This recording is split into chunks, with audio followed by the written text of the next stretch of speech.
It's the Traumedy Podcast. Trauma plus comedy equals Traumedy. This week on Traumedy. Talking about using humor. My sister and I were with her on her birthday. We brought in some wine. We brought in little, hats, and we were just like we're like, it's your party, Mom. She wasn't speaking at that point. But we were there on that night, and she sort of sat up and started to say something. And my sister and I were like, what? And so we leaned in, we're like, what, Mom? What, Mom? And she was just like, and my sister and I just bust out laughing because we were like, oh, there's Mom's last words, and we don't know. And then we make up what they are. I'm pretty sure she said she loved me best. You're listening to Traumedy, the podcast that helps you take your pain and play with it. I'm Nancy Norton. I am a former nurse, comedian, and keynote speaker about the power of humor, why we need it, how it helps us. Bring the power of humor to your next event with award-winning comedian Nancy Norton. Nancy got out of healthcare for the same reason a lot of people get into it, to save lives. Message Nancy at nancynorton.tv. The Traumedy Podcast is sponsored by Crybaby Badass. You have to feel it to heal it. You are a Crybaby Badass luminary. See your light in the mirror. Do you have a trauma? Hey, you listening, do you have a Traumedy story to share? If so, send Nancy a message at nancynorton.tv. This is a very good episode. Every episode is so good. I love my job. I love my calling. This is a calling, as you know. I cannot not do Traumedy because I need these conversations.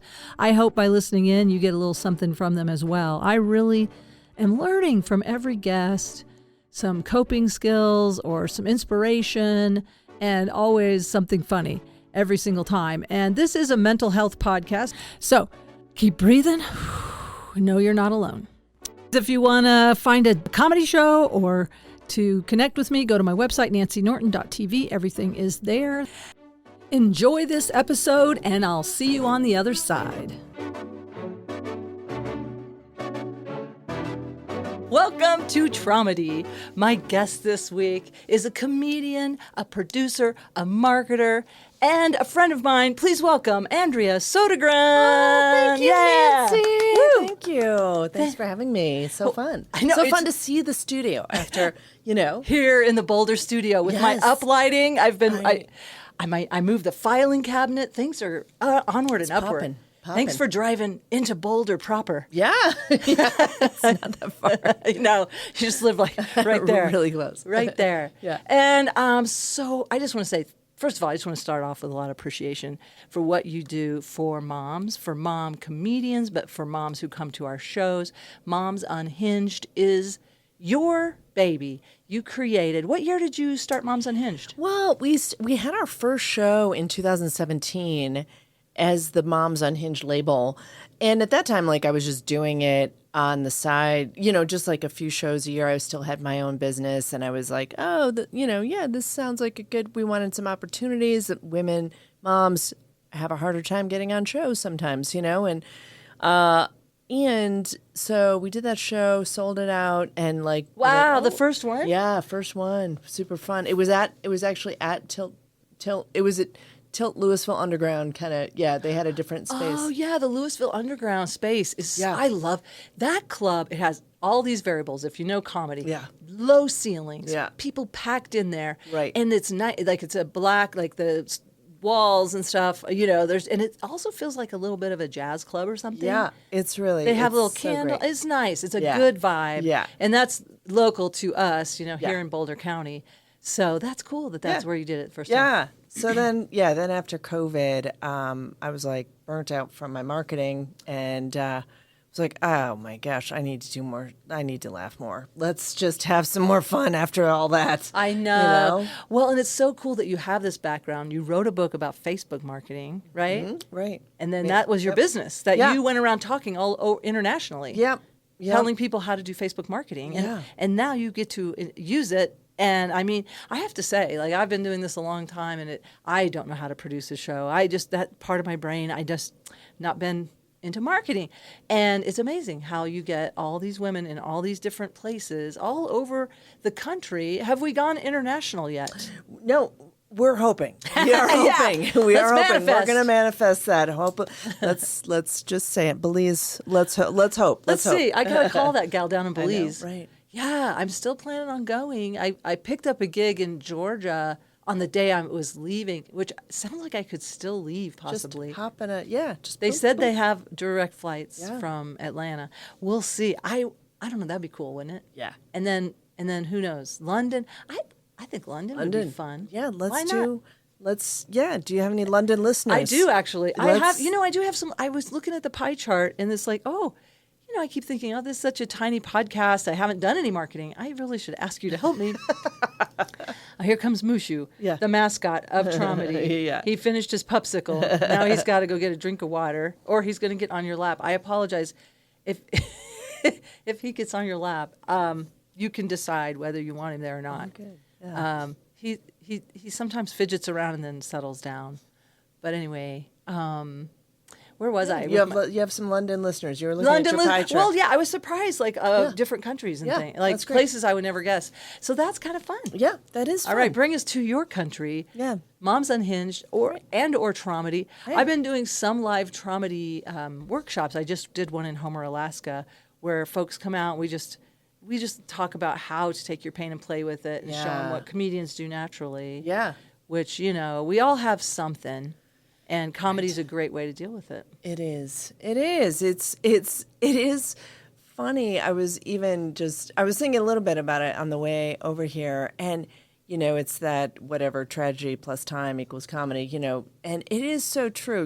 You really, it's really funny when you look back at some of these things that through this lens of like, well, that was actually ridiculous. Yeah. I mean, and sometimes it's not right on the nose of a trauma, but around it. Yeah. Like with your mom, for example. Yeah. I mean, you have this other show too that you talk a little more in depth about some, I would say, more poignant things. Let me see if I can say it. All right. Life, a delightful show about fear and grief. Yes, that is right. That is right. Yeah. Well, Katie Mason was a guest and talked about it, and Elena McMillan. Elena McMillan. I knew that. But that show is really, dealing with a lot of different heartfelt things and grief, obviously what it says in the title. Yeah. Yeah, and it was like it really that show came about from just we started trying to kind of do a comedy show about it, and then it was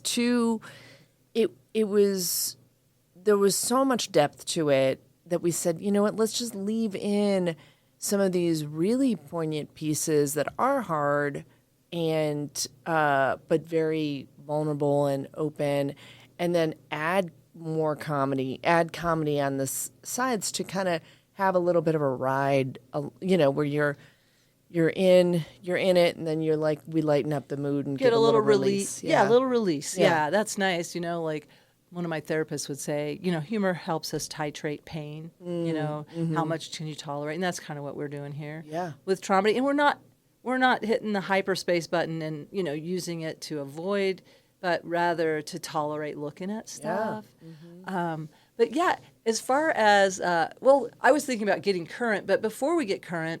Your parents, I met them. They came to the first shows we were doing around town, and they're just so nice. Yeah. And you grew up in a nice family. Like so many of my guests have horror stories about childhood, but you're just like, okay. I know. And Nancy's been trying to get me on the show about and I was like, really, I don't have a lot of, I know we all have some trauma, but I don't.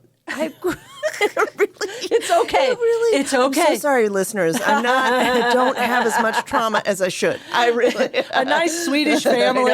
Andrea Sodergren. Very nice, loving. I knew they loved us.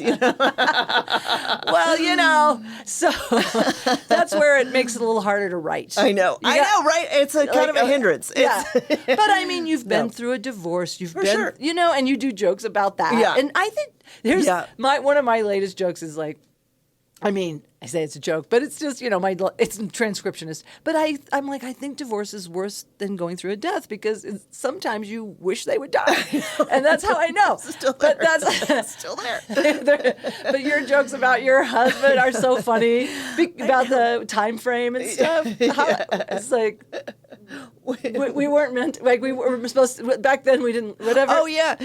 I mean, it really is true. Like when you're young, you just don't know, like, you don't know everything. Now we know too much. I was just looking for something we had in common. Like, oh my God, we both like cheese. Or like when people first married for a lifetime, they lived longer. I think that's another one of your bits that I really like.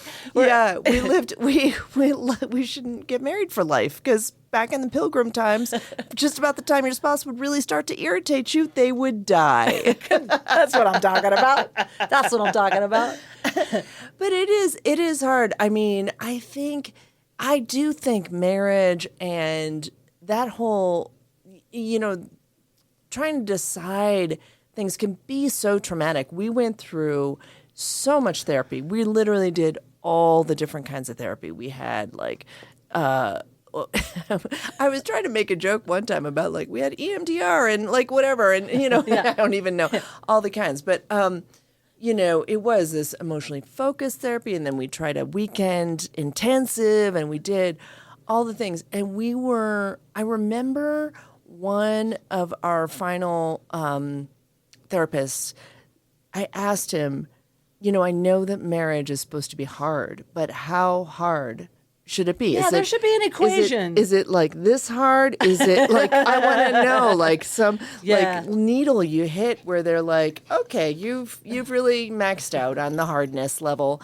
But he said that if it feels like hard labor, then that's it. And that was kind of sustained. Yes, sustained. Okay, I got hard Mushu labor. now. Sorry, but yeah, I always wanted to see. Yeah, a pie chart would be helpful, or if there's situational things. Yeah.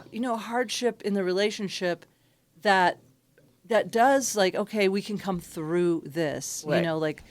Sometimes there's an affair or a death of a child, horrible. I mean, God forbid. Oh, yeah. But you know what I'm saying? Yeah. I have been around as a nurse. I've seen marriages that, my marriage fell apart after a miscarriage, and it was fine when it was fine when everything. Okay, what do you want to say? Yeah. Okay, all right. Okay, he will settle down, but I will try to edit that out. Anyway, maybe not. But yeah, it was fine when things were fine, but then when these variables stacked up on us, we found that we didn't have the skills. And then when we weren't working towards something, like say the empty nest phase or whenever, it seems like, wait, we really do projects well, like we raise kids well, or we build a house together. But then when it's just the two of us, we're like, what are we doing? Yeah. I don't know. That's not uncommon. Yeah, and I think, for sure you would change and evolve, and it sometimes feels like a miracle to me if people do stay together. I'm like, how are you doing that? And, kind of a funny thing is that my parents at the end really loved each other, but they were very different people. And there was one point in my parents' relationship where my mom sat us down and said, well, we're getting a divorce. And I was like, oh, what? wow. I was 13. My sister burst into tears. And I was like, yeah, that kind of makes sense. Because they were very, very different people. And then what happened was my dad ran the numbers by her, and she's like, guess not. This doesn't make financial sense. We're both going to be in a one-bedroom apartment. I mean, it is. I do feel like that is a hardship when people go through divorce. Like now you got to keep two houses and all this stuff. Yeah. Right. So. Yeah, but I love your jokes around it, and I love your jokes about they're not supposed to live that long, and the gifts that you give them. Another bloomin' onion, honey. I love that. Yeah. So that was a shocker. Yeah. And then they came through it, though. Somehow they figured a way, because out of, the mother, what is it? Necessity's the mother of invention. Yeah. So they're like, well, we got to figure it out. Right. And, it kind of was interesting. And at the end of their life, they really came together in such a beautiful way. They really, really loved each other so much, and were really leaned on each other. And I saw my dad evolve in a different way too. He became more loving. He became more relaxed and open. And I think for that stressful time, he was really just trying to provide for the family. Yeah. And that's stressful. And my mom, I think it was the flooding of the basement that my dad wasn't fixing, that threw her over the edge. She's like, I can't mop up this basement anymore. And that could be a symbol of emotions too. In our culture, men are not really taught how to even be, in this emotional back and forth. And I mean, it's so funny because that is so like so many dreams, or the analysis water. In fact, I went to a psychic once where she was picturing a bay, and she was just like, all this water's coming in, and it represented emotion. But I'm sure for your mom, the foundation of your home, and it's flooding, and he's not giving it a high priority. Right. Or other things, because he's scrambling, trying to, like you said, be a good provider. Yeah, no, man. I tell you, well, obviously I have not. I've had 2 11-year marriages. One of them was not legal because it was with a woman.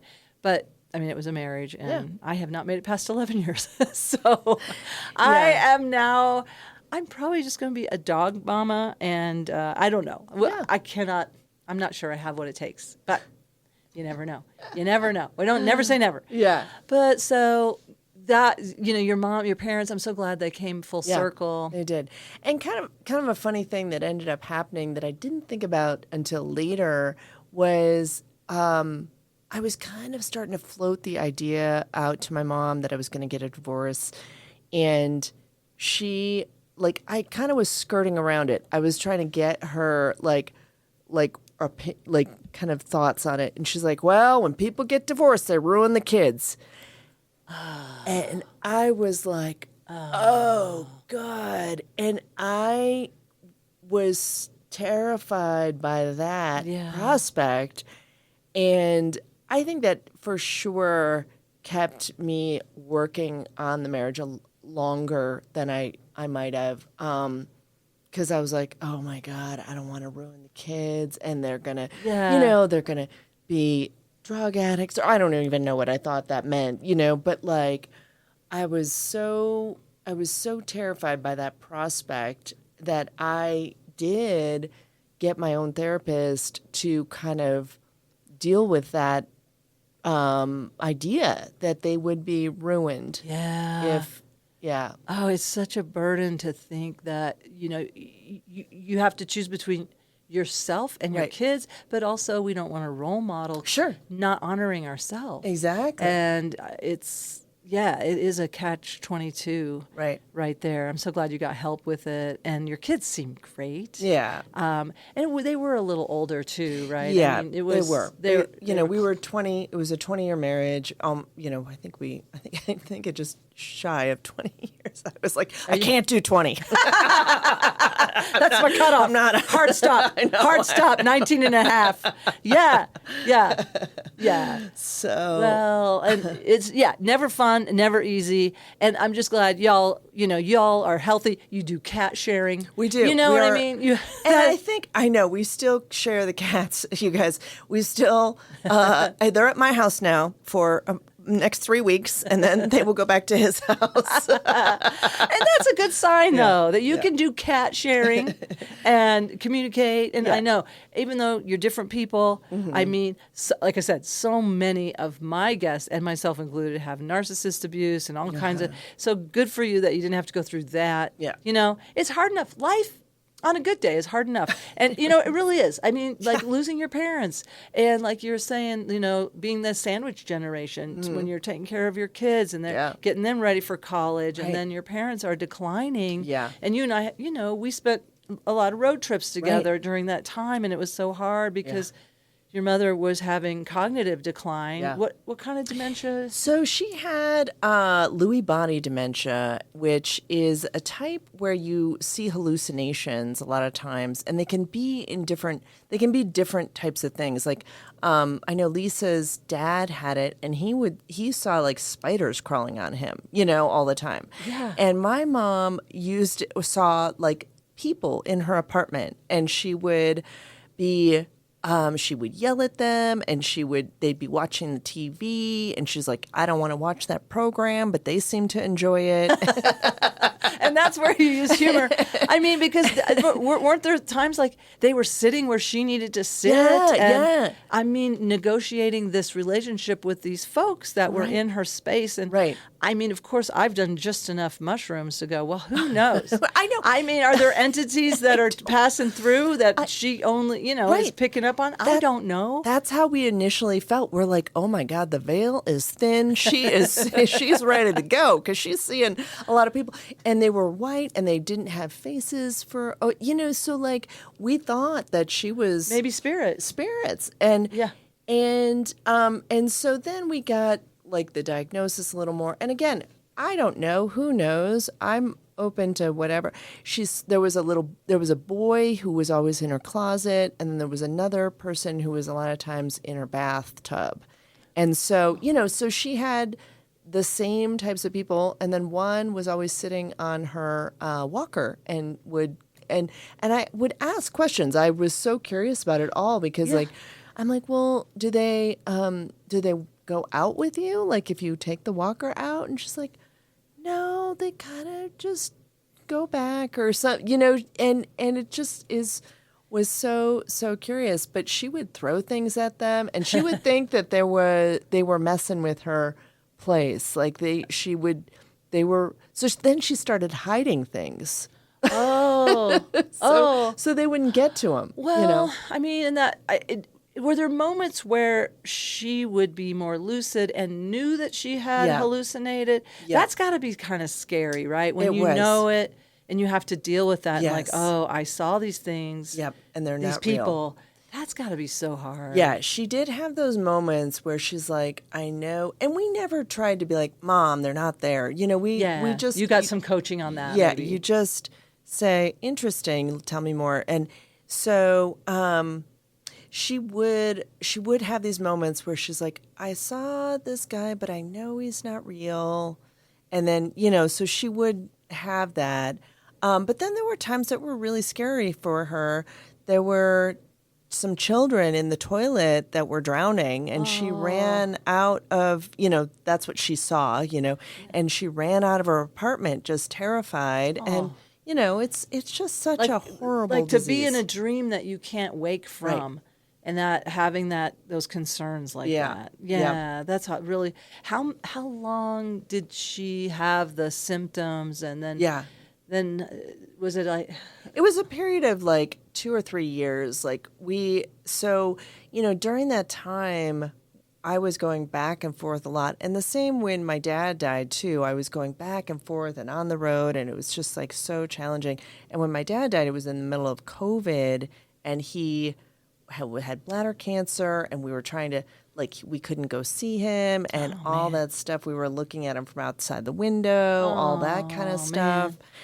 And, that was just really hard. And I think it was like kind of after my dad died is when she really started to kind of have some weird things happening like that next year. And it was, she could be on her own for a long time, but then she really needed the extra care, and then finally she couldn't do anything like even answer the phone or, do anything for herself. So, yeah. Oh, I'm so sorry.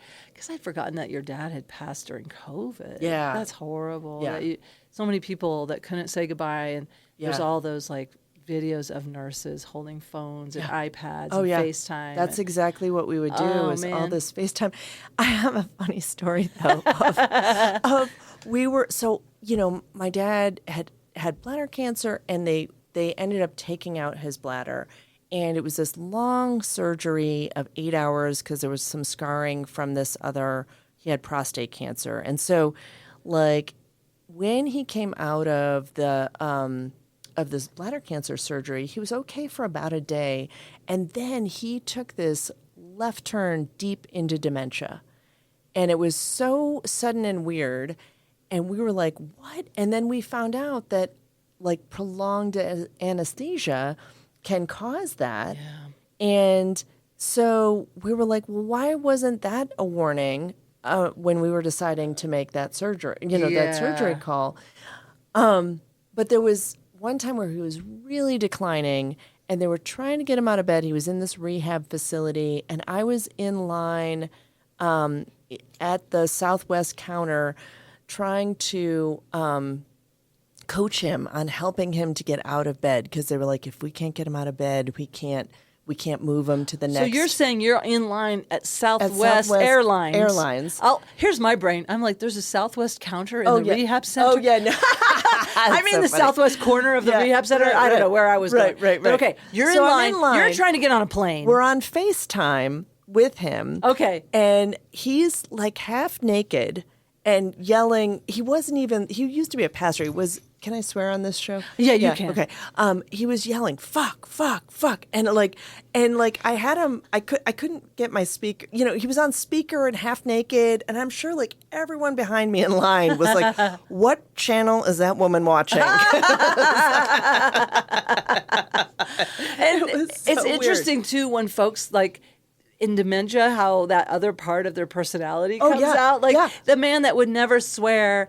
And then all of a sudden, I see that a lot where women and really gentle women all of a sudden are like just swearing like a sailor and being so mean to their family members, and it's wild. I know. Or And maybe that's the shadow side that just needed to come out. Right. He needed to say that years ago. That's what I feel like because he had never swore. My parents never swore anything, and it was so funny because one time, he was for a very brief time a pastor. His dad was a pastor, so he was a pastor for a very brief time.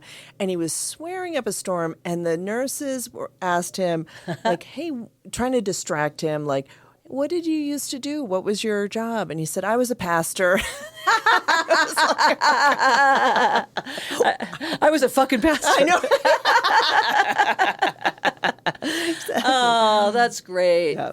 Wow. And they died not that far apart, really, huh? Yeah, it was close. And I think the biggest, we had a little brief period where my mom was pretty good and then she started to decline. And, I think the strangest thing for me about the whole thing was how completely untethered I felt after my mom died. It was like my mom was still there. When my dad died, it was like we just took everything and poured it into my mom then. It was like all about then helping her. Yeah. And when my mom died, we had been doing such intense care, and there was just like all of a sudden there was just nothing, and we were like now, without a mom or dad, and it was so much more shocking than I expected. Oh. Yeah. So when you say untethered, you don't mean in necessarily a good way. You just meant No, like I you felt lost like I your was drifting. You lost your bearing. Yeah, I lost my anchor. I thought you felt free, like I'm No. untethered. No, I kind of use it as like I got you. just unanchored, like all of a sudden I just Dis- felt adrift. Disorienting. Yeah, so disoriented. I think that is so. People don't prepare us for that. I remember when my mom died, and that's what my therapist said. She goes, families go into kind of a chaos. Yeah.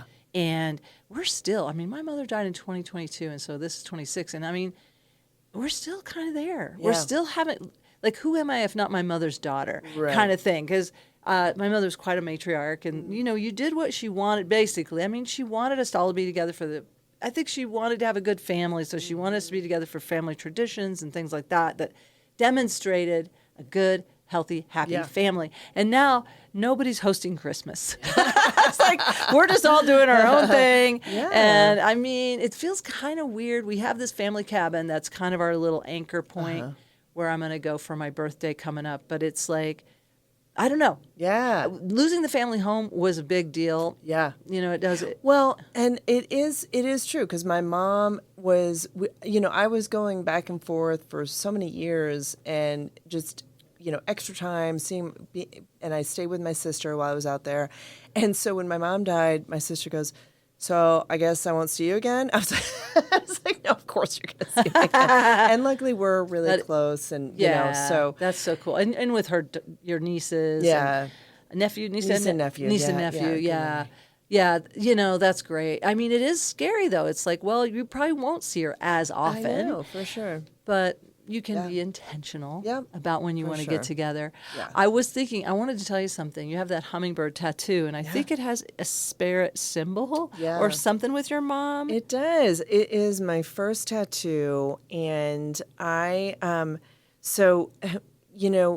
just felt really, I felt kind of lost when she died, and I decided that I just wanted to get a tattoo, and there were for her, to have her with me, because I was talking to her every day for a long time, and and so the story of it is when my sister got married, we were it was in California, and we were sitting, all the family was sitting out in the on this patio, and there was all these hummingbirds around, flying around, and it was just a beautiful, beautiful little patio with all these flowers.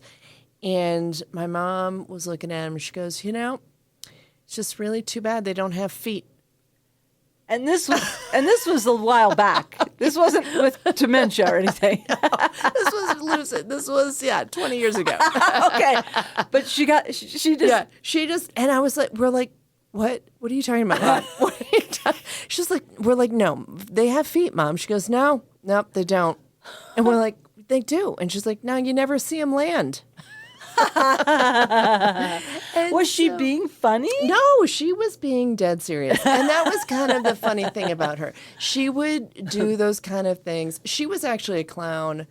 She did clowning on the side. She was she was super for funny. real? Yeah, for real. Oh, she wow. was super funny. My parents were really, really funny people. There you go. Yeah. So that's where you get it, that your mom was a clown. Because I got to wonder if she was messing with you all. No, I don't think she was. She was being serious there, and we had to convince her.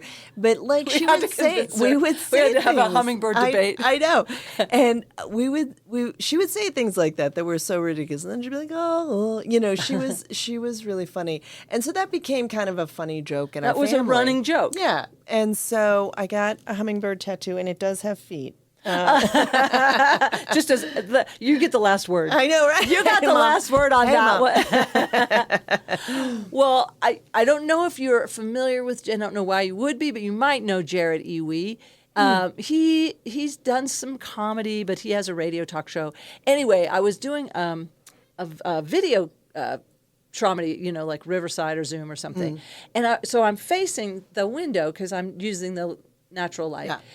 And I've never seen it before or since, but let's see. Maybe a hummingbird. I'm telling you, a hummingbird came to the window and just hovered at this window. Oh. And I go, Jared, I just need to tell you. And it was right when he was talking about his mom who had passed. Yeah. And it derailed his career a little bit but he said, I wouldn't change a thing. She had a diagnosed with a brain tumor right when he got a career opportunity.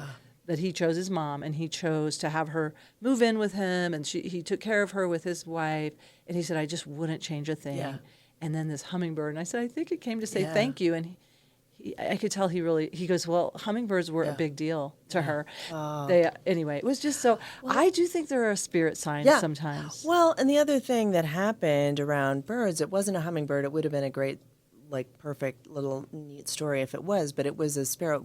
Right after she died, I was sitting on my sister's back patio, just crying and crying, and it was the morning, and there was no one else was up, but I was just out there crying, and there all of a sudden I noticed that this sparrow had been sitting on the phone wire, just cheeping at me, just like I've never seen a bird make eye contact like that. Yeah. It was just staring at me, cheep, cheep, cheep, cheep, cheep. And I just was looking at it, and it just kept cheep, cheep, cheep, cheep, cheep, looking right at me. And I go, Mom? And then the sparrow flew, made a little loop right around the yard, landed on the side of the garage, cheeped a little more, and then fell off or flew off. And I can't even explain how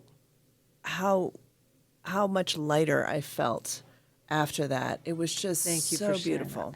That. I love it. This is my jam, spirit signs. And almost every episode, if I ask someone about it, And again, I do have friends who are way into science and will say, oh, that was, but I mean, I feel these truth chills and you feel it. Yeah. And and we it's don't like know. it was like with the hummingbird, I just was like, I think it's trying to say thank. I don't know how I know or why. Right. And then it resonates. Isn't that beautiful? Yeah. Thank you for sharing that. I can't hear enough of it. Yeah. Yeah. It was really a beautiful moment. Really. Yeah, I'm so glad that she came to say. My brother, who's very scientific, let me just say, he's an engineer, and when my mom died, he was sitting, he has a beautiful creek out behind his house, and he has a couple of patio tables, and he was sitting there drinking a coffee, and this bird kept chirping at him, and he thought, well, I think I'm bothering it. I think I must be near its nest or something. He doesn't like. It doesn't like me here. Yeah. So I He moved to the other table, away from, just trying to give it space. And then it came on and jumped on the table, jumped like on his finger. Oh my gosh. And it gave him a little peck. And my so, gosh. I mean, the fact that he shared it with me meant so much. Now, Yeah. he might not go as far to say as that was absolutely Mom. But my mom has showed up as cardinals. The last two talks, one was a hospice organization, one was the Nursing Summit in Dallas. So one was in Pennsylvania and one was in Dallas. And she had cardinals were kind of her thing, but she loved all birds. She had a bird feeder. But I'm just saying, I just felt, I had a dialogue with her, and she was telling me, go tell those nurses that they matter. Got to tell the nurses they matter too. We got to take care of people, but we matter. I mean, I'm just being a caregiver for the nurses, which is a little easier than doing cares for the people. But I'm glad that you had, such a, sounds like beautiful, as good as it can be, because as far as life goes, I mean, your show, what is the name of it? Life, a delightful show about fear and grief. Yeah. I mean, there's grief. There is. We are going to have losses. Yep, for sure. And I really do. I feel lucky that I was able to be with my mom when she died. That was a weird experience in itself. I didn't, because of COVID, we couldn't visit my dad, and we weren't able to be with him when he died. And so when, it looked like it was getting close, I was like, okay. And I rescheduled my shows. I put other people into the shows, and I went out to sit by her side, and I was with her the whole week, and it was her birthday, and my sister and I, talking about using humor, my sister and I were with her on her birthday. We brought in some wine. We brought in little, hats, and we were just like we're like, it's your party, Mom. She, she wasn't speaking at that point. But we were there on that night, and she sort of sat up and started to say something. And my sister and I were like, what? And so we leaned in, we're like, what, Mom? What, Mom? And she was just like, and my sister and I just bust out laughing because we were like, oh, there's Mom's last words, And we don't know. And then we make up what they are. Like, I'm pretty sure she said she loved me best. I love that. And we were just laughing and having a good time, and it was just kind of, a little surreal and a little weird to be there. And the nurses came in, they're like, okay, all right, everybody grieves differently. No, but it's wonderful. Yeah. I have heard so many wonderful stories on deathbed stories. Yeah. Did she die around her birthday then? It was 3 days after her birthday, and really 4. And I was, another story I kind of like about that is I was with her, and I was getting bored I'd been there for a week, and I would just kind of treat it as my job. I'd come in 9 a.m. and I'd sit I'd have my laptop and maybe do a little work, but mostly, just be with her. And I was, Mom, what hymns do you like? She was, a church secretary for a long time. And so I was playing some hymns, and then I got bored and I was reading my book, which I was reading Pride and Prejudice at the time. So I was reading to her, and I noticed at at some point, like as I was reading, is that she had stopped breathing and had passed. And I don't know what I was expecting. It just felt so quiet and so like I didn't. And so I was like, I didn't know what to do. So I like went out to the hall and I'm like, hey, I think she's dead. Sounds like a Monty Python. Not really an emergency, but just If you're eating lunch, don't rush. But I think she's yeah. So really, you were like, I can see you being like that I too, know, because I it's didn't like, know. well, it's an expected death. Yeah. I mean, hey. I know. No, that would be good information. Right. By the way, if you notice she has died, Yeah. here's what you do.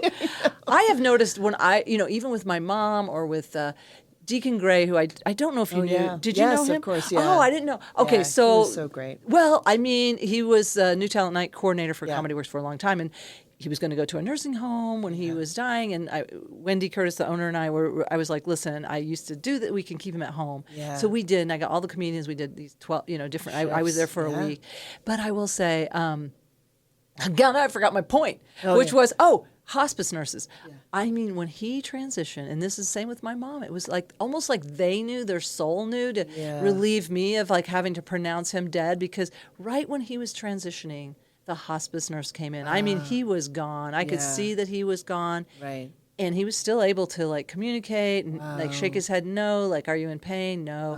But I could tell he was in the light. Yeah. But I'm always so grateful that the nurses, and you had nurses nearby. It is, I mean, even as a nurse, I'm like, to deal with my mother's own death, it's not the same. Yeah. So I was great. I just wanted to give a shout out to For sure. hospice nurses Absolutely. and end stage nurses. And it was one of my favorite jobs. It's such a sacred time. Yeah. It to really be is. around. And the nurse, I'll never forget, she came in and she just gave me a really big hug. And as I was crying, and I was like, I had just met her. She's just really kind, and everyone was very, very kind and caring. And as she was, and they were like trying to do everything they could to make her comfortable, which was, I appreciated. So, Yeah.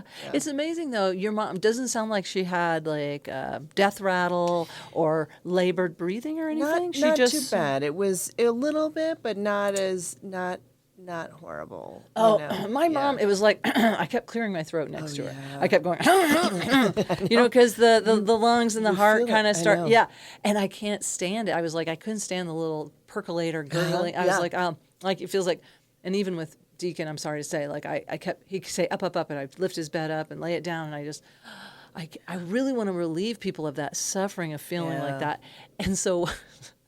This is a true story, but the last thing I did for my mom was make a med air. But this, I didn't mean to. I was sleep deprived because she held on for a long time, and I set my alarm every 2 hours, so I was getting up Q2, as we say, God. and I was giving her Dilaudid in one cheek and Ativan in the other, and kind of rubbing it in, and then probably some of it did trickle down. I don't know, but point is, atropine is a drug you give to dry secretions. And you only give just a teeny tiny bit and a little bit more of the, I can't remember the volume difference, but it was quite a bit different than the Dilaudid, and they're both clear. Anywho, all I'm saying is I thought it was Dilaudid. It was atropine. And I gave her a bunch of atropine, which is not good. I mean, but here's the good news. I wanted to just say. It dried her secretions. She had no more gurgle. So I have, in that filing cabinet, my living trust, and it says, be generous with the atropine. I want to bring that up at the meeting. Anybody? I want to look that up. I think it is a stimulant, so I think it might have sped her up for a little bit. But then, never again did she rattle. And I got to tell you, and I do. I mean, sometimes I talk to her like, we had our things. But I'm just saying, I'm like, Mom, I'm just like, I wish I could have done better for you at the end of your life. And I hear her kind of say, you did your best, forget the rest kind of thing. I did my best, but I wasn't as good a nurse as she was. So anyway, we did our best. Yeah, sleep deprivation is so hard to deal with. I mean, Yeah, well, that and my ADHD and why this is why I'm not a nurse. Because I'm impulsive. I'm like, this looks like Dilaudid. And then I'm like, oh, wait, I should have looked.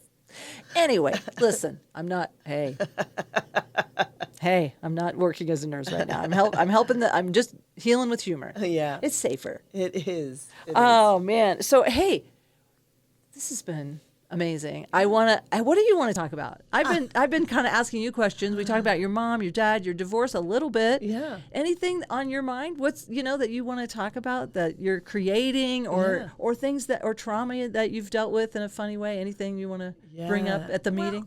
I'm reading something that I think has been really helpful. I've been reading a lot about Stoicism that I think has been really great for just dealing with life in general. And it's, basically like accepting what's happening in front of you and not going too far in the future, not going too far in the past, just trying to live in the present moment. So how does Stoicism interface with that? Like I read The Power of Now when I was going through like this sociopath abuse stuff and craziness, and 3 people recommended a book and I'm like, I'm reading it. Mm-hmm. And that's the whole like point of it, right? Is not to borrow like problems from the past. You can't affect it. That's where anxiety comes from. Right. And then he has the business of isness. I don't know if you've ever heard Eckhart Tolle's. Yeah. I don't know if he made it up, but that's in his book. Yeah. The business of isness. How does Stoicism relate It's to that? definitely very similar. I think he's like kind of more of a modern take on I've been reading like things from Epictetus and Marcus Aurelius and, stuff like that. Like, wow, and that's kind of the interesting thing to me is that all of this stuff in what we were dealing with has been around for, hundreds and hundreds and hundreds of years. And even in dealing with death, death wasn't on my radar at all, when I was young. And I was like, God, I'm sure there's people dying all the time. I remember my grandma died, but I barely remember, what my mom was going through during that time, right. It's like, so it's just, I don't know. I think, just kind of really trying to stay in the present moment and not have our brains go too far in the future or, just being able to let things go is such a huge skill that is hard to keep developing. Yeah.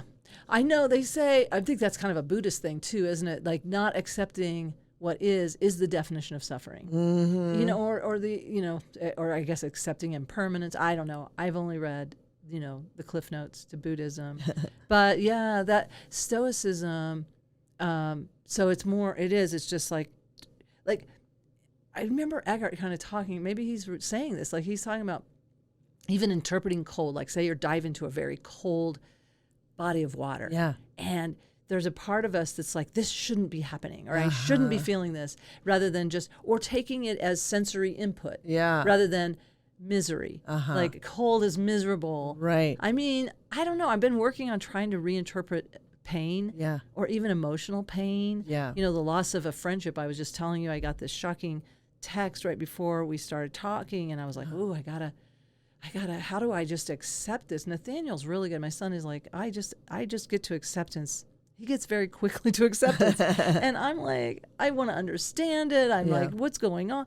And I think in that this shouldn't be happening, right, is where the suffering is. Right, for sure. For sure. And it's just this, I call it raging against reality, Rage against reality. Yeah. And, and that was actually something that's been challenging for my ex-husband as well. He's kind of dealing with some really challenging situations with his family at the moment. And, it is making him so angry or frustrated and, worrying so much about it, which, is nice to do. We think that that's, nice to worry about someone or something, but if you can't do anything about it, it's that suffering that comes into play. And it brings up that feeling of powerlessness, and like you said, that rage, and of course I'm in recovery program, and people know the Serenity Prayer. I just think it's a beautiful, succinct prayer that anybody can use. Just God grant me the serenity to accept the things I cannot change, the courage to change the things I can, and the wisdom to know the difference. I know. And it is like, I don't even know if I'm allowed to say it in a public setting. You don't know which program I'm in. But I just think it's a beautiful, like, succinct, like, wow. But the wisdom to know the difference of when is it time for me to speak up, try to change things, or, you know, it's such a tricky thing. Yeah. And that is where I do believe in, you know, a higher power, where I'm like, I have to, you know, with even this situation I was just sharing with you, I have to turn it over to higher power and trust that it is working out for the highest good. Yeah. That's another exercise I'm working on is, you know, not, you know, the attachment, right? Yeah. Is that part of it too? Just attachment? Yeah, it is. It actually is. They're very much around not being attached to anything, like not being attached to, you know, for sure, not material things, but even a lot of times relationships. Outcomes, yeah, for sure. People. Yeah, you can, it's really about like, you can only do your part, you know, and I know, dude, I have a lot of growth here. Thanks for sharing that. Yeah. So we'll put a link in the show notes. Yeah, I'll put the link to the book. It's, I think it's called The Little Guide to Stoicism or something, and it's very easy read. But have you found it liberating? Yeah, freeing up some energy. Yeah, I think it's really good, and just I kind of tend to be that way anyway. Like just be pretty even keeled, but it is nice to even get more grounded in that. So yeah. That's amazing. I am so not there. As you know, I'm a trauma survivor. I'm a bit reactive, but I continue to work and I am continuing to grow. And if people give me an opportunity, I do my best to make an amends and a living amends, which is try my best to take a breath. I'm still learning how to take a breath. Because a lot of times it's just survival traits. It's just you feel afraid, you feel scared, like I'm not safe. And, you know, it can be about something that feels irrational. Like we know my little issue with sound. If I don't feel heard, I feel like I'm going to die, which actually I've gotten better on that just in the last therapy session I had.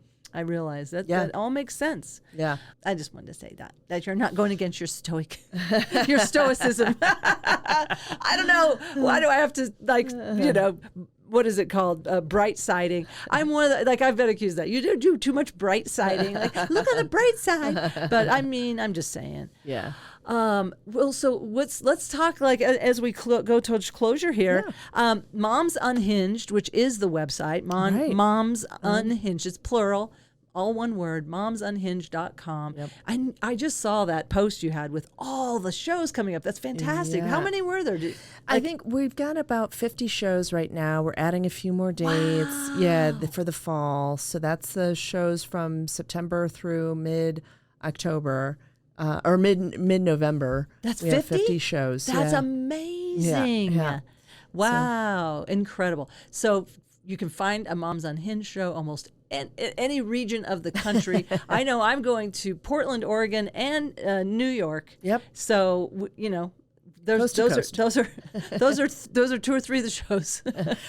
I know you're going to be on more. We're figuring out. Yeah, I'm just saying. Wait, there's 50 and I'm only on. I know. No. No, we've talked about this before. Yes. Listen, I have plenty of work. Yeah. I think what's cool about Moms Unhinged is just, you know, giving all these mom comedian, you know, work all over the country.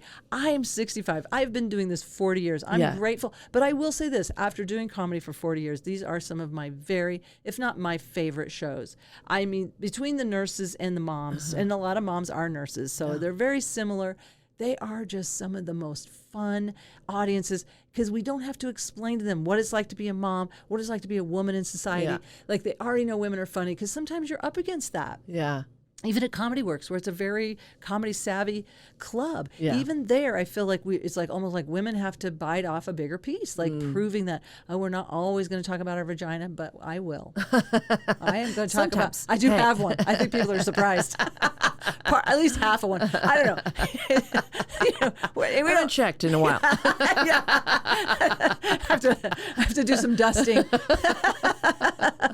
And then your other show, are you still doing some dates Yep. for that? Yeah, so we have that show coming up in January in Denver. And what's that website? It's called fearandgrief.com. Fearandgrief.com. Yeah. And what were you saying about getting that website? Wasn't there something about that you were surprised that it was available? Who knew? Who knew? Fearandgrief.com would be available. I keep trying to get traumabond.com. Everybody keeps telling me I should have traumabond.com from that bit. Yeah. But okay, so tell me again. I interrupted you. You have dates coming up? Yeah, dates coming up. They'll be on that website. They're not there quite yet, but we'll get them up there.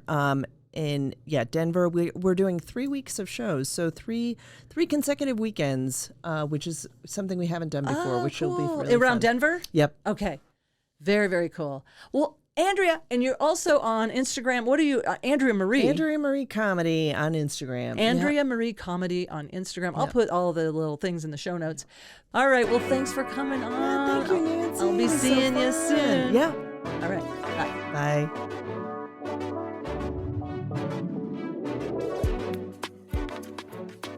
I want to thank my guest, Andrea Sodergren. Go to her Instagram, Andrea Marie Comedy, or find her on MomsUnhinged.com, fearandgrief.com. Check her out. Thanks, Andrea. Check out my link tree, which is on my website, nancynorton.tv, or on my Instagram, nancynorton.tv, and come see a show. I want to thank my son, Nathaniel Norton, for putting together the music loop. I want to thank little Mooshu, the mascot that brings the love, the joy, the present moment. He's getting in my lap right now. Hi, Mooshu. Hey, buddy. I love that. These little, sometimes big dogs, these little animal companions. We don't realize how much they do for us, for our soul, for our psyche, for our emotional health. Yeah. Thank a nurse today. I'd like to thank all the nurses who are working hard. I just want to thank nurses every day. Thank you, nurses. Thank you for doing the job I can no longer do. I so appreciate you. I'm serious. I want to keep you happy and healthy. Keep laughing. No matter what, keep laughing.